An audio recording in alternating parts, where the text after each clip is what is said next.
What is up, happy family? Good morning, good night, good afternoon. How you doing? I just wanted to make this quick intro snippet for every video I do for the series I'm doing. I'm gonna be doing Read the Bible with Smiley or something like that. I haven't decided what the name's gonna be yet. Bear with me. I'm just gonna do it just because I've never read the Bible fully through by myself. And it's going to be a good experience, one for me, and I hope it's a good experience for whoever's reading this and watching this, because I want it to be a very fun experience. Nowadays, people are so boring. They read about you know, so you gotta give some life back into God. God is love, peace, and happiness. And I don't know why people make him so he is savage. God is very righteous and a very I was going to say judgmental, but that sounds so weird. He is a lawful God. Does that make sense? But he originally wanted everything to be happiness of love. So I wanted to spread more love and happiness into this. Of course, it's going to be serious times because the Bible do get serious.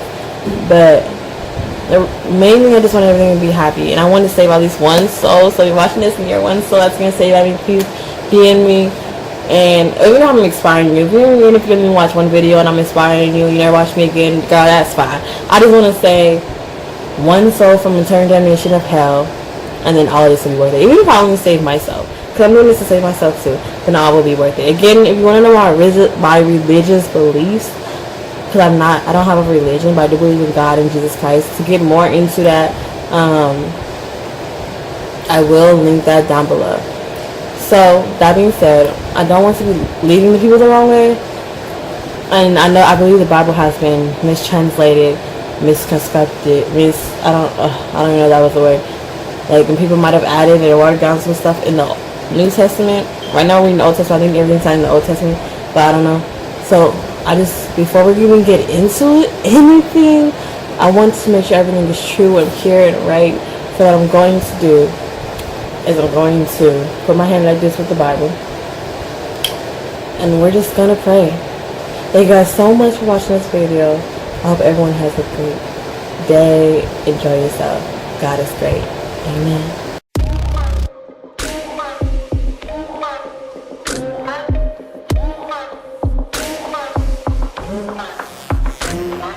Good morning, happy family. Yo, we have a lot to talk about. Well, not really talk about, read about. But first, I just want to say that we're not going to do the Book of Enoch right now, because I'll post the clip when I really do post the first part of the Book of Enoch. But that, even just from reading and trying to pray about the Book of Enoch, I already knew that stuff was strong. So we are going to read the Book of Enoch. But we're going to read it after we read the whole Bible. Okay? Because I want to literally just focus on the Book of Enoch. Because that word is strong. And I want us to read this okay, we're reading this. We go, me, myself, and you guys, I want us to just focus on the Book of Enoch. When we read the Book of Enoch, we're going to just be reading the Book of Enoch. Because it needs all our attention. Does that make sense? And now I actually did find out that there is actually 75 books removed from the Bible, not even including the Book of Enoch. So it's probably more than that. And we're going to read all 75. Well, I don't think you can read all 75, because they say some books are mentioned in the Bible that were never found. But we're going to read as many as we can find. And we're going to get to the bottom of something. Okay? But the chapters we're going to read today is chapters 18 to 24. And let me tell you, like I said last time, if you guys watched it, that I'm going to read it first, so that way I can figure out the notes and questions I have, answer them, and then we can read it together. And if you guys have the same questions, I'll answer it.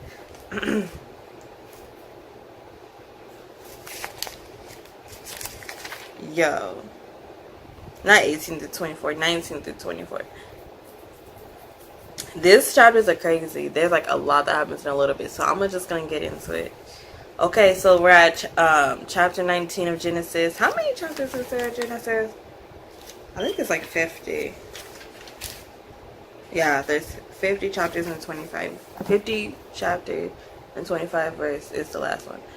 Okay, so we're at chapter 19. We gonna get there eventually. Okay. It says, so last time, you know where we left off is when God and the two angels came, and they left leaving Sodom, and they were like, that's not right.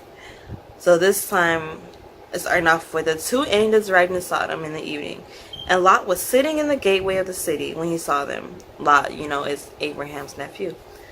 When he saw them, he got up to meet them and bowed down with his face to the ground. "My lords," he said, "please turn aside to your servant's house. You can wash your feet and spend the night and then go on your way early in the morning." "No," they answered, "we will spend the night in the square." But he insisted so strongly that they did go with him and entered his house.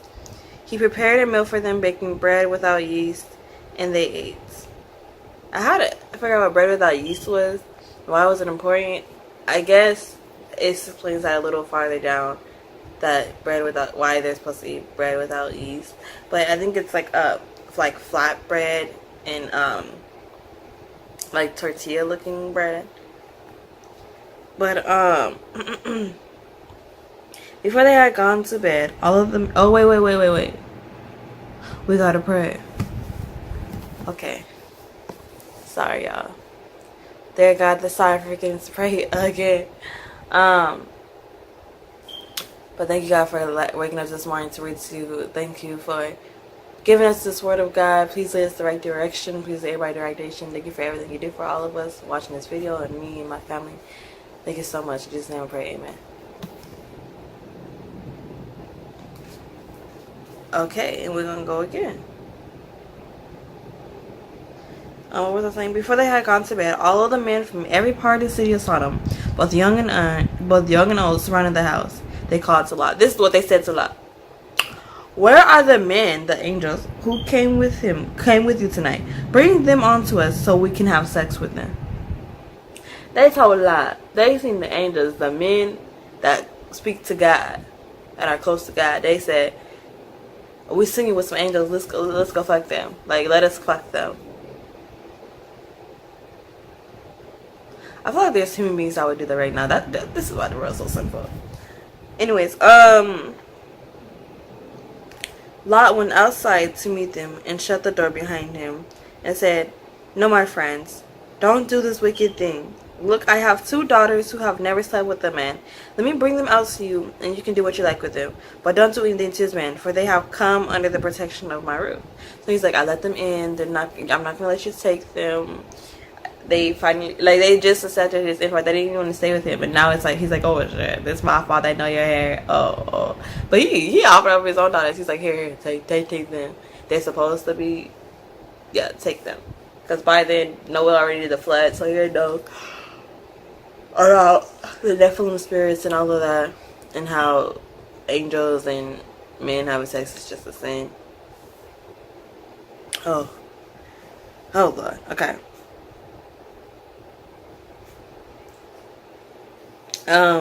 "Get out of our way," they replied. "This fellow came as a foreigner, and now he wants to play the judge. We'll treat you worse than we treat them."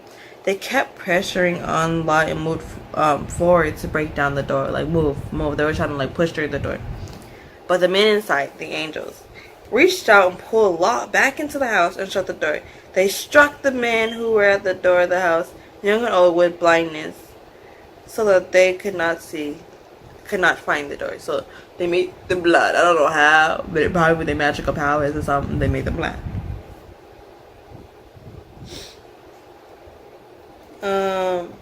The 2 men said, "Do you have anyone else here, sons-in-law, sons or daughters, or anyone else in the city who belongs to you? Get them out of here, because we are going to destroy this place." The outcry to the Lord against his people was so great that he has sent us to destroy it. So Lot went out and spoke to his sons-in-laws who were pledged to marry his daughters. He said, "Hurry and get out of this place, because the Lord is about to destroy our city." But his sons-in-law thought he was joking. With the coming of dawn, the angels urged Lot, saying, "Hurry, your wife and your 2 daughters who are here or you will be swept away within the city when the cities perish. So I guess when dawn hits, God is like, I'm about to destroy this. When he had to say, the man grasped his hand in the hands of his wives and his two daughters and led them safely out the city, for the Lord was merciful to them. As soon as he had brought them out, one of them said, flee for your lives. Don't look back and don't stop anywhere in the plain. Flee to the mountains, or you will be swept away. But Lot said to them, no, my lords, please.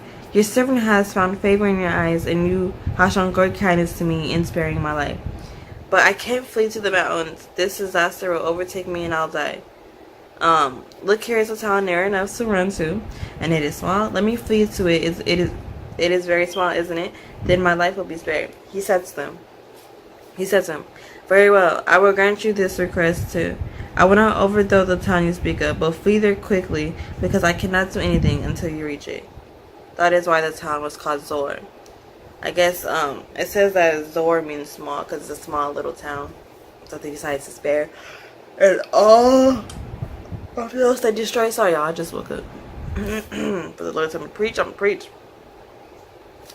By the time Lot reached Zor, the sun had risen over the land, and the Lord rained down burning sulfur on Sodom and Gomorrah.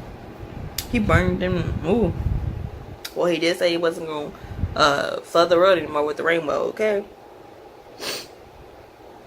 And some more. From the Lord out of the heavens. Then he overthrew those cities in the entire plain, destroying all those living in the cities, and also the vegetation in the land. But Lot's wife looked back, and she became a pillar of salt. Because they told him, when the angel tell you don't look back, you just don't look back. Because most of the time when they tell you stuff, it ain't from their own words, it's from God. So, when angels tell you something, you better know it. Early the next morning, so now this is like past Lot went to Zor and all of that. Early the next morning, Abraham got up, so now we're at Abraham, and returned to the place where he stood before the Lord. He looked down toward Sodom and Gomorrah, toward all the land of the plain, and he saw dense smoke rising from the land, like smoke from a furnace. So when God destroyed the cities of the plain, he remembered Abraham, and he brought Lot out of the catastrophe that overthrew the cities that were Lot had led. So when Abraham woke up in the morning, he looked towards Sodom and Gomorrah. Sodom and Gomorrah was just nothing. It's just a whole bunch of smoke. And he was like, God done destroyed it. Oh, so this is Lot and his daughters. I told you this is a lot going on, people.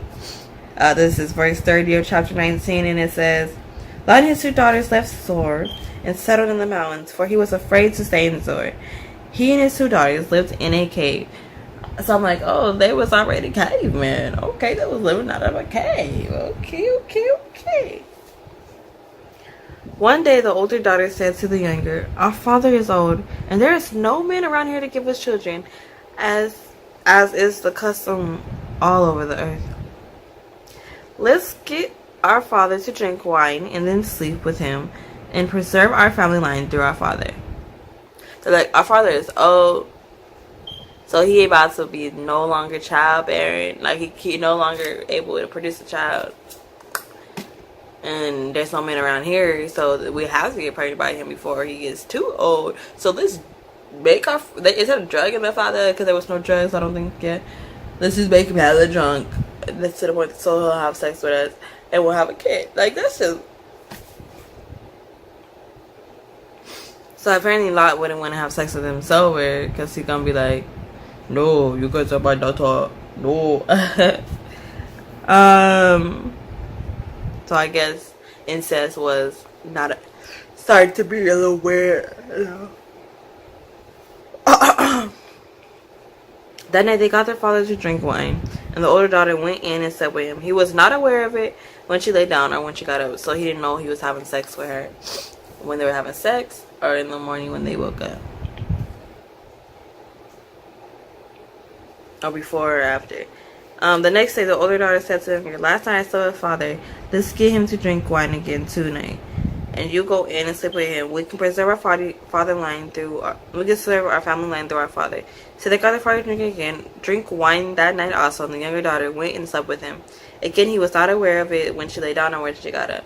So they both just drugging their dad, and he just like fucking him. Oh, that's just so bad. Like, that's nasty. Like, I could never imagine me doing my daddy. Like, we would just all die. We were the last human beings on earth, to be honest. Like, ah. But, And so both lost daughters became pregnant by their father. The older daughter had a son she named Moab. He's the father of the Moabites. Today, the younger daughter also has a son, and she named him Ben Ammi, and he is the father of the Ammonites of today. I don't know how. I think because, like, you know, like I said, genes just start to alter, like, slowly. So from Abraham was a great grandfather. Not Abraham. Adam was the great grandfather of Noah. So Adam from Adam and Eve. So, and they were perfect. So I think the reason why they are still okay with having sex with their father is because there's not that many genetic defects yet. So, because you have to think a lot was in the same bloodline as Adam and Eve. Because Adam and Eve is Noah is their great grandfather. And Noah's great grandfather is Cain, I think. No, Seth. Enoch. I think Enoch is Seth and Seth is Adam. Okay. Anyways, are we following along here?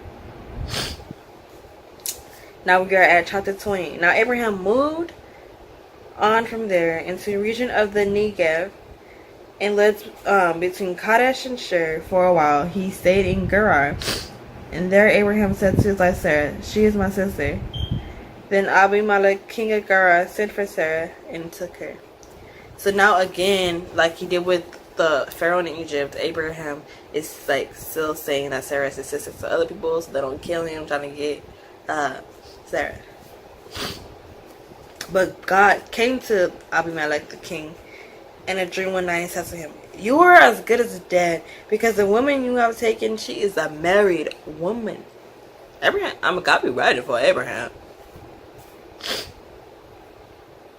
Now Abimelech had not gone near her, so he said, like he hasn't touched her yet.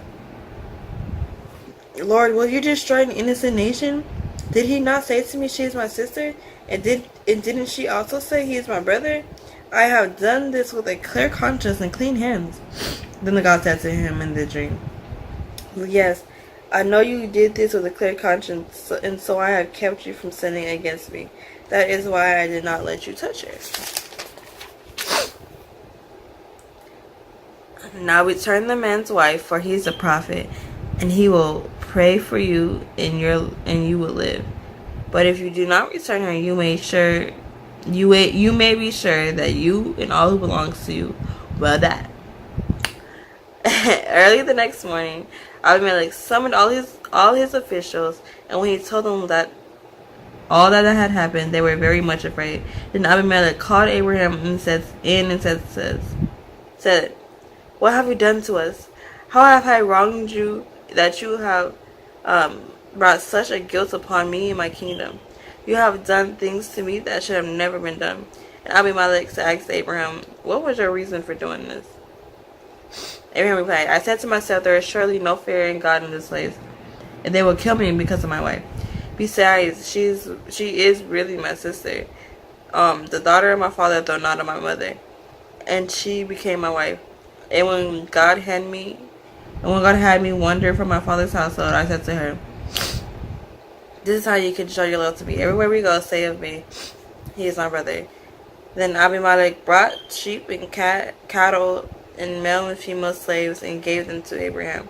And he returned Sarah his wife to him. And Abimelech said, "My land is before you. Live wherever you like." To Sarah he said, "I am giving your brother 1,000 shekels of silver." This is to cover the offense against you before all who are with you. You are completely vindicated. He's like apologizing to her. Then Abraham prayed to God, and God healed Abimelech, his wife, and female slaves, so they could have children again. For the Lord had kept all the women of Abimelech's household from conceiving because of Abraham's wife Sarah. If he did it again, he's really slacking. Now the Lord was gracious to Sarah, as he said, and the Lord did for Sarah what he promised. Sarah became pregnant and bore a son to Abraham in his old age, at the very time God had promised him. Abraham gave the name to Isaac, the son Sarah bore him. Abraham circumcised him as God commanded him. Abraham was 100 years old when his son Isaac born to him. Sarah said, God has brought me laughter, and everyone who hears about this will laugh with me. And she added, Who would have said to Abraham that Sarah would nurse children? Yet I born a son in his old age. And this is Hagar and Ishmael sent away.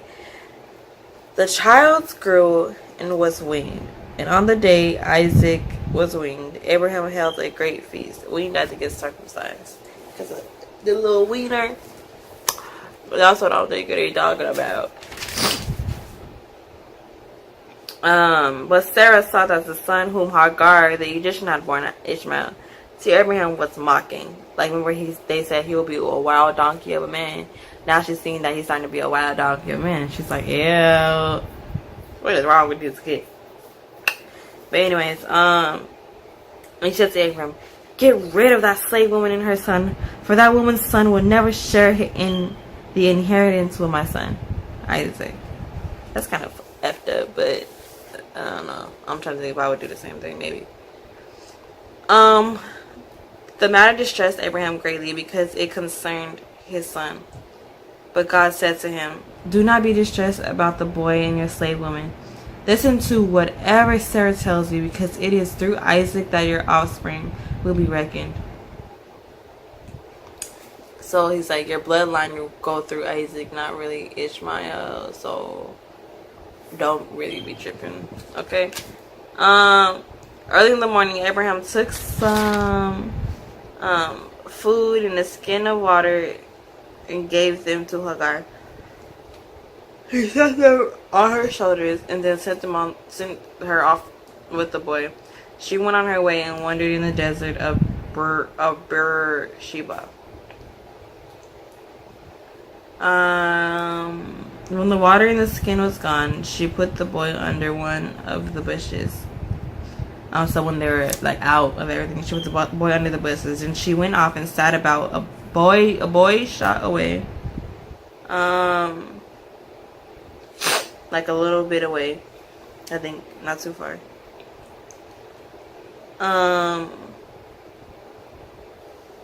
Where was I at? Boy shot away, for she thought, I cannot watch the boy die. And as she sat there, she began to sob. So the little boy is crying because he's hungry, and she's like, I can't do anything, and she couldn't watch her son die. So she like put him under a bush, like a tree, just to sit there. And then she went and she left him there, and she started to cry too. God heard the boy crying, and the angel of God called to Hagar from heaven and said to her, what is the matter, Hagar? Do not be afraid. God has heard the boy crying as he lies there. Lift the boy up and take him by the hand, for I will make him into a great nation. Remember, God always promised that Ishmael will be a great nation. We'll have multiple nations, I think. Remember that. So I think maybe the boy wasn't actually crying. He was just like laying there dying. But the same way that he said Abel was crying out to him and he was talking to Cain, he was like, what have you done? Abel was like crying out to me. But maybe it just means like his body's like, because they're dying. But like he's not actually screaming. Anyways. Then God opened her eyes and she saw a well of water. So a well of water appeared before her. She went and filled the skin of water and gave the boy a drink. God was with the boy as he grew up. He lived in the desert and became an archer. Like the ones who do the bows and stuff. The arrows and stuff. While he was living in the desert of Paran, his mother got a wife for him from Egypt, so she made him a wife. I can only imagine moms doing that.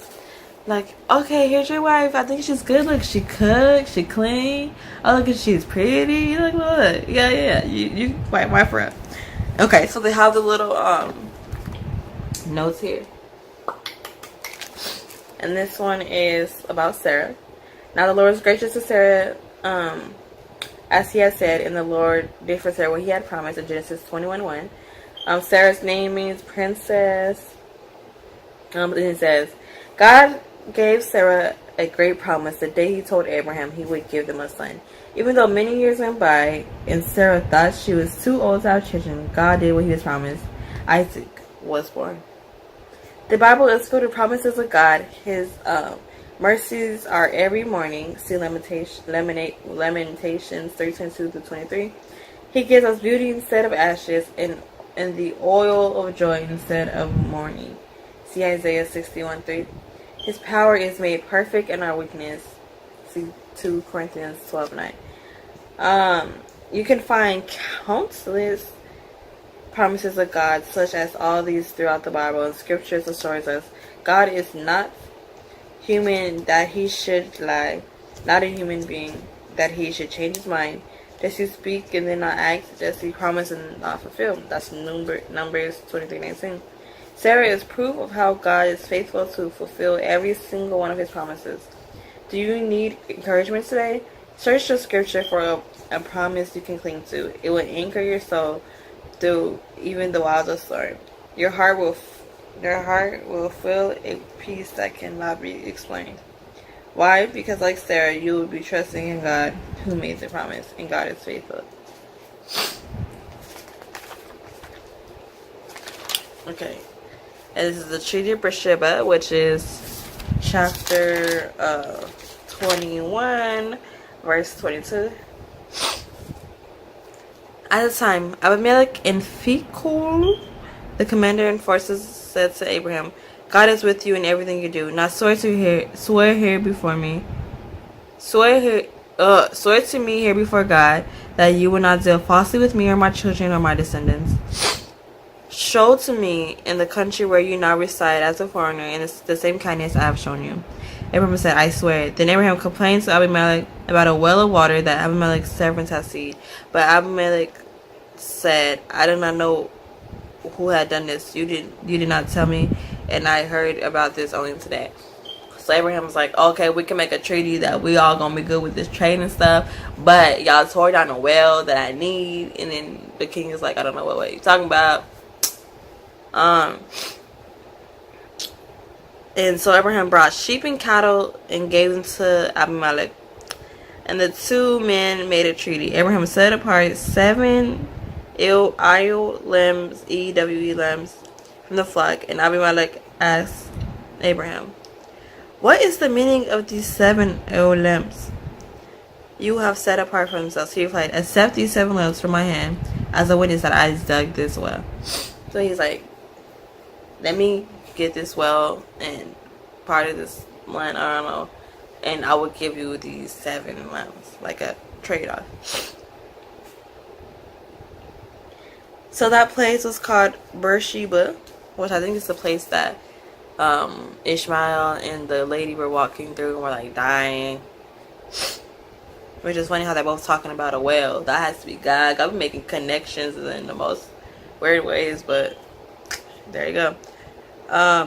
Because 2 men swore an oath there. So Beersheba, because 2 men swore there. Beersheba can mean, this is their little notes on the bottom. Beersheba can mean well of 7 or well of the oath. After the treaty had been made at Beersheba, Abimelech and Phicol, the commander of the forces, returned to the land of the Philistines. Abraham planted a tamarisk, I don't know what that is, tree in Beersheba, and there he called on the name of the Lord, the eternal God. And Abraham stayed in the land of the Philistines for a long time. And they said Abraham's tested. We all know how Abraham got tested, but we're gonna read it today.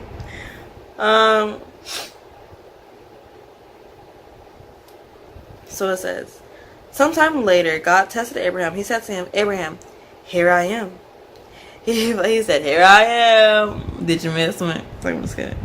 Then God said, take your son, your only son whom you love, Isaac, and go to the region of Moriah. Sacrifice him as a burnt offering on the mountain, and I will show you. Early the next morning, Abraham got up and loaded his donkey. He took with him two of his servants and his son Isaac.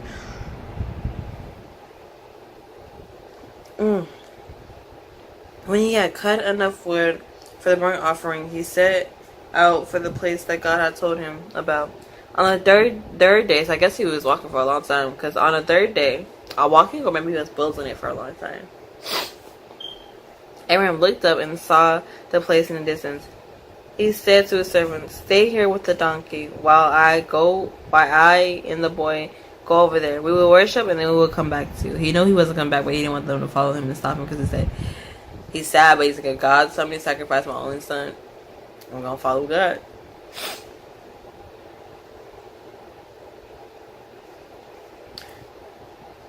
Abraham took the wood for the burnt of the offering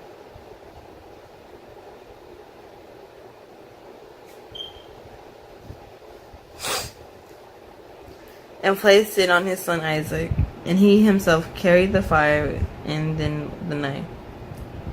As the two of them went on together, Isaac spoke up and said to his father Abraham, Father? Yes, my son, he replied. The fire and the wood are here, Isaac said, but where is the lamb for the burnt offering? He's like, what are we sacrificing? I don't see no animals here. Abraham answered, God himself will provide a lamb for the burnt offering, my son. And the two of the men went on together. When they reached the place God had told them about, Abraham built an altar there and arranged wood on it. He bound his son Isaac and laid him on top of the altar. So now he just grabbed Isaac and he was like, oops, I'm so sorry. And he tied them up and stuff on top of the wood. Then he reached out his hand and took his knife to slay his son. But the angel of the Lord called out to him from the heaven, Abraham, Abraham! Here I am, he replied. Do not lay a hand on the boy, he said. Do not do anything to him. Now I know that you fear God, because you have not withheld from me your son, your only son. Abraham looked up there in the thicket. He saw a ram caught by his horns. He went over, took the ram and sacrificed it as a burnt offering instead of his son. So Abraham called that place, the Lord will provide. And to this day, it's said on the mountain that of the Lord it will be provided. So they still call the mountain it will provide. I don't want to go there. I want to go there.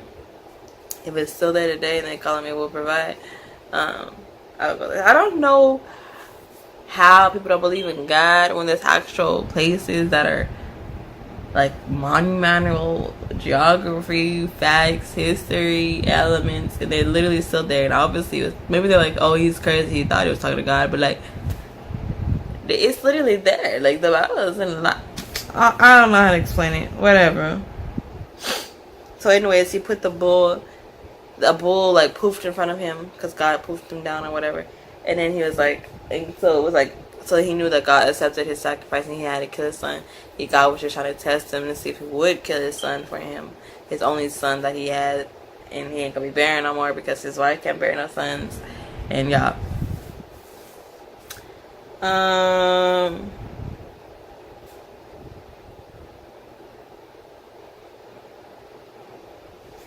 The angel of the Lord called to Abraham from heaven the second time and said, I swear by myself, declares the Lord, that because you have done this and have not withheld your son, your only son, I will surely bless you and make your descendants as numerous as the stars in the sky and as the sand on the seashore. Your descendants will take possession of the cities of their enemies, and through your offspring all nations on earth will be blessed because you have obeyed me. Then Abraham returned to his servants, and they set off together for Beersheba, and Abraham stayed in Beersheba. So now God promises again. He's like, okay, I seen you, I felt you. I know you work for me now. And so he made the same promise he always says. I'm going to give you this into the numerous size, blah, blah. So they have another wording thing here. And this one's called a true sacrifice.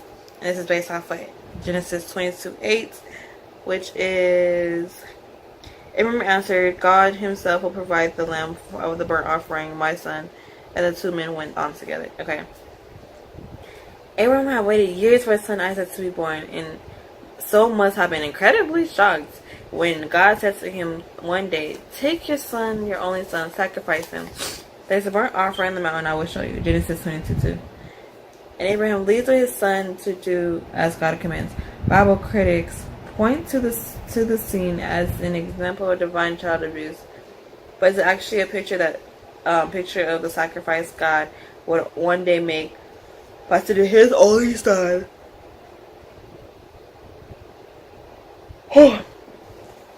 to die for the world's sins. The Lord commanded Abraham, challenged a father to obey an impossible instruction. Isaac, with a miraculous gift from God, the first line that would outnumber the stars. God had promised to make Abraham the start of a great nation. In 12:1-3, the Lord seemed to be going back on his word. Abraham came face to face with the Lord on an agonizing command. He led his beloved son up on the mountain, carrying him out of his shoulders, one step at a time. So God, already made the promise in Genesis 12:1-3, but now he wanted to. Abraham thought he was going back on his word, but he wasn't going to disobey God. So, he did it, and that's why God was reminding him again, like, I will make you the numbers of the census, guys. Don't think that my promise is gone. Like, it's still here. At some point, Isaac realized that he was a sacrifice, but Isaac trusted his father like Abraham trusted his father in heaven. Just at the moment when Abraham reached for the knife to end his son's life, the Lord provided the sacrifice he had planned all along. Abraham caught in the thicket. Isaac was slaves, and that when you see a flash of Jesus, even though human sin deserves the punishment of death, Romans 6:23, the Father provided another sacrifice, his beloved Son, John 3:16. His death on the cross is a payment for your sins. When the death looms, the Son willingly takes your place. Okay, and this is Nahor's sons. Sometime later, Abraham was told Milcah is also a mother. She has born sons to your brother Nahor. Uz is the firstborn, was his brother Chemo, the father of Aram, Kezo, Hara, Parash, Jalapa, and Bethuel. Bethuel became the father of Rebekah.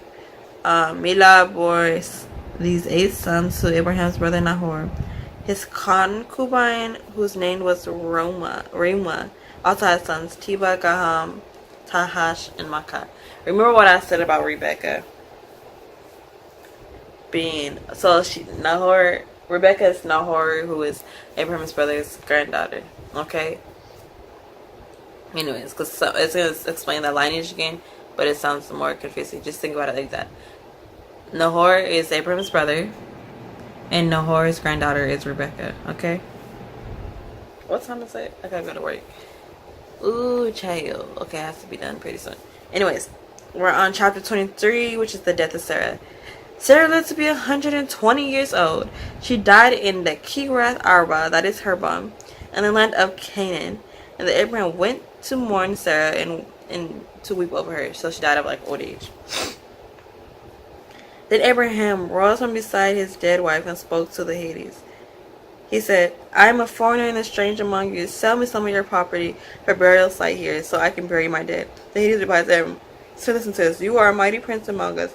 Bury your dead in the choicest of our tombs. None of us will refuse you to for burying your dead. Then Abraham rose and bowed down before the people of the land. The Hades, he said to them, if you are willing to let me bury my dead, then listen to me and intercede with Ephron, son of Zor, on my behalf. So he will sell me the cave of Machpelah, which belongs to him and is at the end of his field. Ask him to sell it to me for the full price as a burial site among you. Ephron the Hittite was sitting among his people, and he replied to Abraham in the hearing of the Hittites who had come to the city, No, my lord, he said. Listen to me. I give you the field. I give you the cave that's in it. I give it to you in the presence of my people. Bury your dead. Again, Abraham bowed down before the people of the land, and he said to the Euphron in the hearing, listen to me, if you will. I will pay the price of the field. Accept it from me so I can bury my dead there. Euphron answered Abraham, listen to me. The land is worth 400 shekels of silver. But what is that between you and me? Bury your dead. Abraham agreed to Euphron's terms and weighed out for him the price he had named in the hearing of the Hittites, 400 shekels of silver, according to the weight current among the merchants. So Euphron filled Machpelah near Mamre, both the fields and the cave in it, and all the trees within its borders of the field was deeded to Abraham as his property in the presence of all the Hittites who had come to the city. Afterward, Abraham buried his wife Sarah in the cave in the field of Machpelah near Mamre, which is Hebron, the land of Canaan. So the field of the cave in it were deeded to Abraham by the Hittites as a burial site. So I wonder if it's around today and like the Sarah, the wife of Abraham, is buried here. I really want to go to like geographical sites if they still have them of the Bible. Isaac and Rebecca. This is actually chapter 24 in the last chapter we're gonna read today, but it's the longest chapter too. Abraham was not. I wish I could just like summarize this for you, but I'm gonna read the Bible so y'all don't think I'm lying. Isaac and Rebecca. Okay.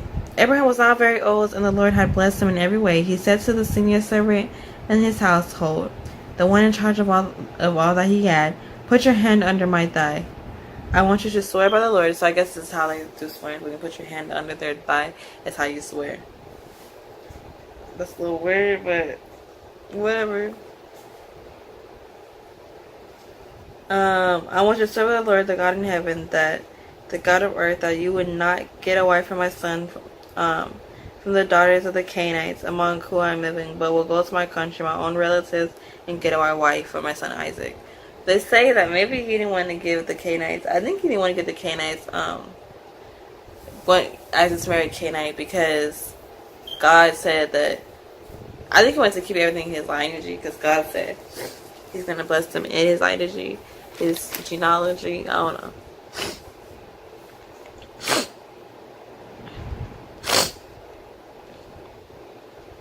But I will go to my own country and my own relatives and get a wife for Isaac for my son. Then I said, what if the woman is unwilling to come back with me to the land? Shall I take your son back to the country who he came from? Make sure you do not take my son back there.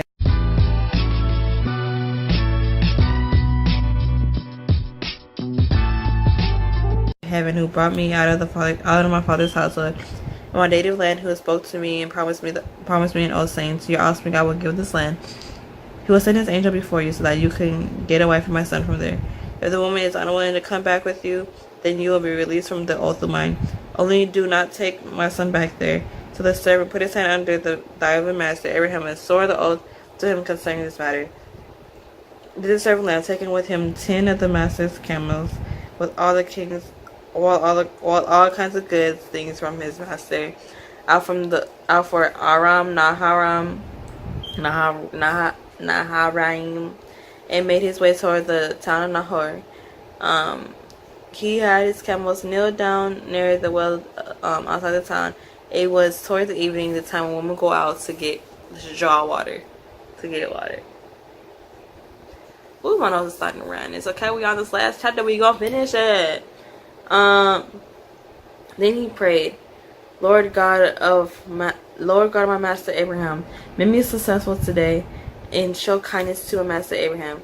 See, I am standing beside this spring, and the daughter of the town's people are coming to draw water.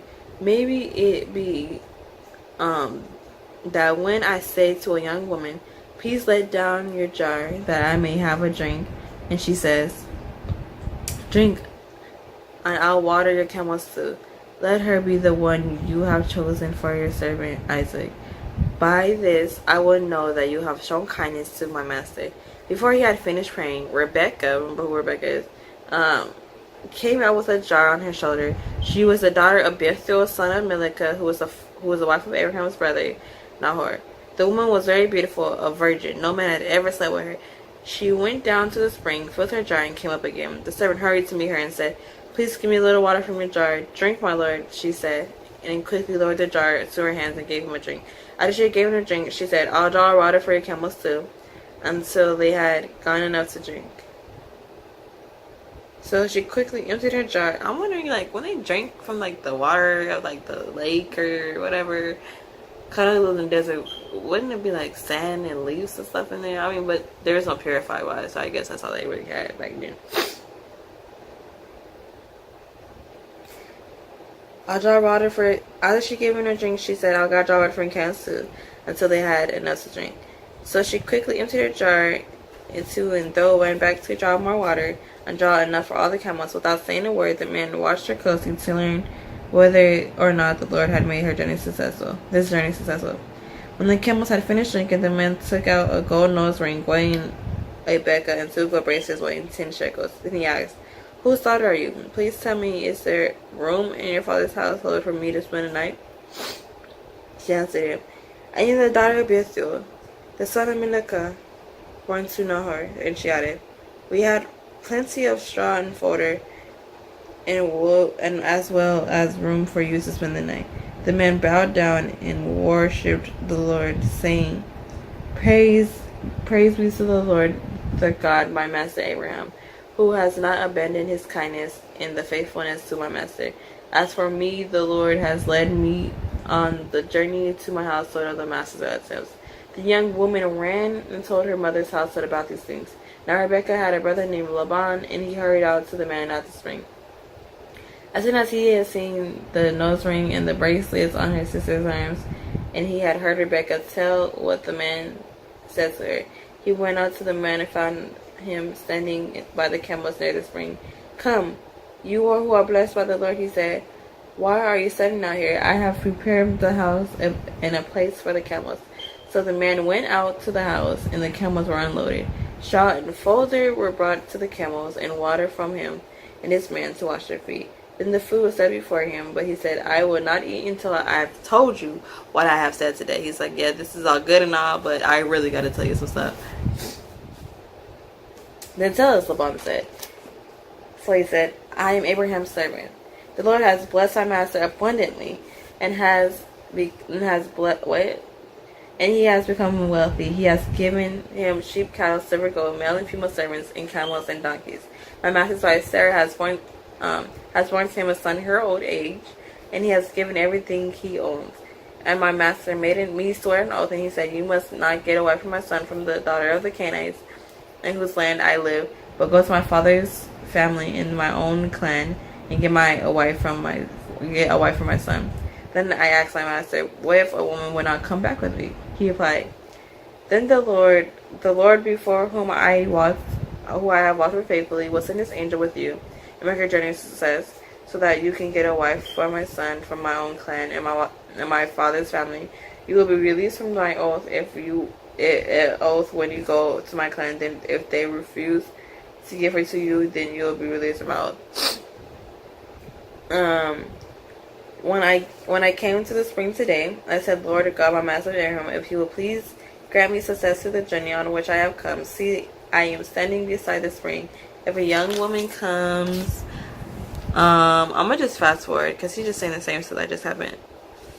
"Then I put a ring in her nose, the bracelets on her arms, and I bowed down and worshipped the Lord and praised the Lord." Blah blah blah.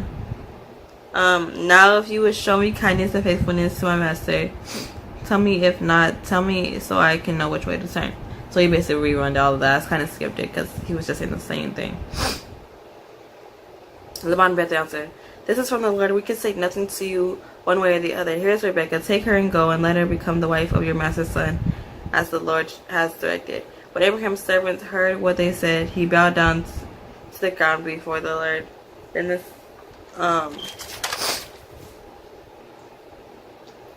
the servant brought out gold and silver jewelry of articles of clothing and gave them to Rebekah. He also gave costly gifts to her brother and to her mother. Then he and the men who were with him ate and drank and spent the night there. When they got the next morning, he said, "Send me on the way to my master." But her brother and her mother replied, "Let the young woman remain with us 10 days or so, then you may go." But he said to them, Do not detain me. Now that the Lord has granted success to my journey, send me on my way so I may go to my master." Then he said, "Let's call the young woman and ask her about it." So they called Rebecca and asked her, "Will you go with this man?" "I will go," she said. So they sent their sister Rebecca on their way, along with her nurse, and Abraham's servant and his men. And they blessed Rebecca and said to her, "Our sister, may you increase to thousands upon thousands. May your offspring possesses the cities of their enemies." Then Rebecca and her attendants got ready and mounted the camels and went woo, while I was running. And went back with the men. So the servants took Rebecca and left. Now Isaac had come from Beer Lahai Roy. He was living in the Negev. He went as he looked up and he went out on the field one evening to meditate. As he looked up, he saw camels approaching. Rebecca also looked up and saw Isaac. She got down from her camel and asked the servant, "Who was the man in the field coming to meet us?" "He's my master," the servant answered. She took her veil and covered herself. Because I guess like even the Muslims, even like Christians, even everybody was back then was not supposed to like show too much skin until they married or something like that. To the married, their husband can see them, and then they stop to cover their stuff for other dudes to not see them.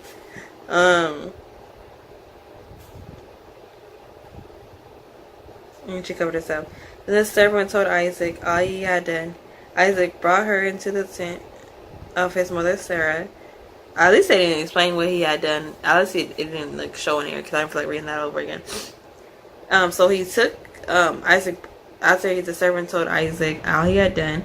Isaac brought Rebecca into the tent of his mother Sarah that she used to live in, and he married Rebecca. So she became his wife, and he loved her. And Isaac was comforted after his mother's death. So he took her in his mother's tent, I guess, so that because back then the way people got married was by having sex with them. So he took her in his mother's tent, so that way his mother's presence would be with him. And he'll feel comforted while he was having sex with the girl. Like I said, that's weird to us now, but I get it. So chapter 25 is about the death of Abraham. And, the lineages after that. Let me see if I can figure out where I'm going to...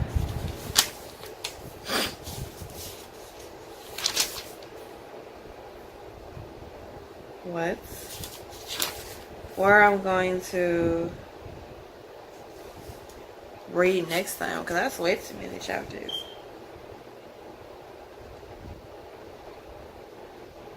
35 from 25, that's 10 chapters. I think I'm gonna have to read 10 chapters, so let me see.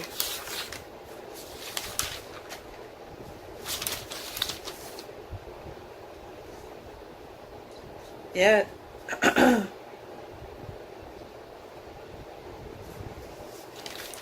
Oh, Lord.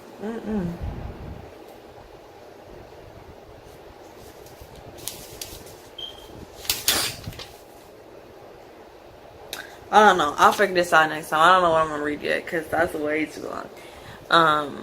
But I'll look through it and I'll talk to you guys later. Thank you guys so much for watching this video. If you enjoyed this video, please give it a thumbs up. If you want to know what the Happy Family is, please click the link down below.